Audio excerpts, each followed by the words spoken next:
I got one for you. Yeah. Did you see 60 Minutes this week? I did.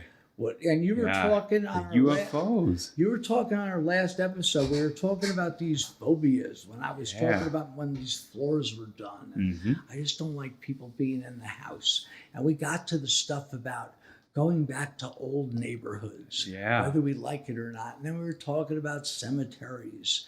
And then you revealed one of your deepest, darkest, I don't know if it's fears, but something that sort of makes me uneasy, freaks you out a little. Yeah. Is just the whole idea of space and, where does it end, Yeah.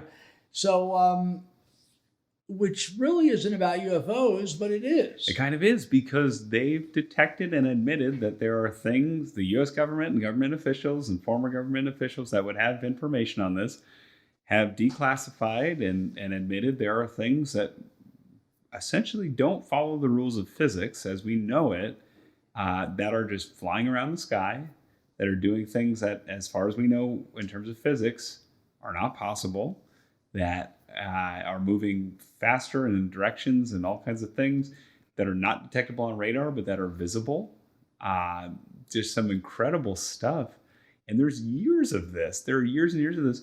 I remember watching documentaries on this in 2000 and in 2005, and they were saying these people were crazy, that, the government's seen this, the government's seen that. And then just on a Sunday night, they just came out and said, oh yeah, most of this is true. All of it's true. Here's some footage. And no one gave a hoot. I mean, it trended on Twitter for a little bit, but these are things in the sky that we don't know where they're coming from. Could it be Russia? Could it be China? Maybe. Could it be, a country like that? But who knows how to bend physics? I know. It's fascinating. There was a brief period of time when I went on a small UFO many years ago, kind of a little bit of a tangent. And of course, there's the Roswell incident. Yeah. And hundreds and thousands of other incidents, and it seems that there's certain areas, whether it be the Bermuda Triangle or desert areas, where there's more of these sightings. So yeah, that was really, I thought of you when I was watching it. It's incredible. And they're just out in the open on camera saying, yes, this happened. Yes, we know it's true. That the guy from Blink 182 was the one that accidentally declassified it. Are you familiar with that story? No. One of the guys from, I believe it was Blink 182, was a big UFO fan, supporter, researcher, investigator, and he had gotten this footage that essentially forced the military to say, yes, this footage is real. No, we don't know what it is. And so... Have you think you've ever seen something? I thought I saw one, and I'll tell you, it wasn't it. My parents live in Fort McCoy, Florida. It's near a military testing. It's near a base. There's a kind of, not secret base, but there's a base kind of buried in the woods, and they do some flyovers from time to time. And when it's dusk and it's kind of in the sun setting, and they're flying real low with some of those stealth, because they'll take the stealth fighters out and they fly low, probably a couple 100 feet, if that. It makes you think, because they move fast. And you see one, you're like, what the hell was that? But then you find out that the base is close by, and then occasionally they'll take them for the test runs and the flyovers, and they try and see what they can do maneuvering them at low altitude. My problem with it is that if there is this great... if the universe is infinite,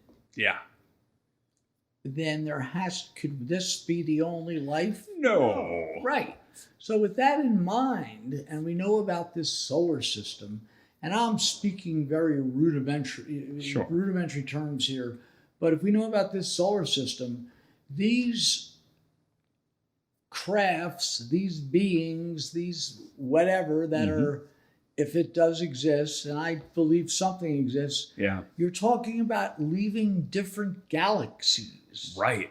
And the amount of time it takes, and the speed, and it's like, right away I'm freaking out. Yeah. It's like, it's just beyond, you know, and then you could get back, well, then how are the pyramids built? How is this? How did this, you know? Or the pictures of the spaceships on the walls in Right. Arizona Right. that, you know, that the natives drew, you know, and or even in Iran. I mean, there's some hieroglyphics there. The world's oldest civilization, Tehran, Iran. Let's bring it back to the Iron Sheik. You know, there's stuff there. There's the Baghdad Battery that was created 6,000 years ago in Iraq. You know, there's all kinds of crazy stuff. Well, this stuff should be declassified. Yeah. You know, back in the olden days, they didn't want people to be panicking. Right. Did I ever tell you the story about the guy? Did we talk about this on the podcast about the guy that worked in one of these, in my club band experience with Joe Savage and Bonnie Parker and Crystal Shipp and these club bands? There was a band called the Zap Band, and I knew. Not the famous Zap, not Roger. Not the famous, Okay. not your Not Zap Roger, band. yeah. This is ZAPP. They were a club band, good rock and roll band. But there was this guy, Alan, this crazy old hippie who lived up like by Newburgh, New York. I didn't tell you the story about No. his close encounter No. of the third kind. Never.